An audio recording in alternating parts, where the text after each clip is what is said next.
Regretted deleting your Duolingo account and not sure how to recover it? I'm Simran from Online Help Guide, and in this video, I will show you how to restore your Duolingo account. Let's get started. Open the Duolingo app on your device. Tap the avatar icon at the bottom of your screen. In the top right corner, tap the gear icon to access settings.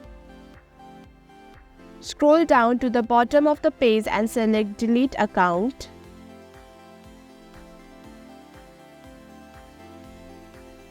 Tap Abort Account Deletion Remember, this can only be done within 30 days of initiating the deletion process.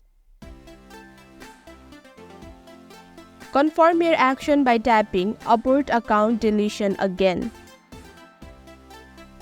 Tap on Done. Finally, hit the Save button at the top right corner to save your changes. And that's it. You have successfully recovered your Duolingo account. Thank you for watching Online Help Guide. Hope this video was helpful. If it was, then hit the like button and comment down below if you have any questions or feedback. Also, if you are new to our channel, subscribe and hit the bell icon so that you don't miss our upcoming videos.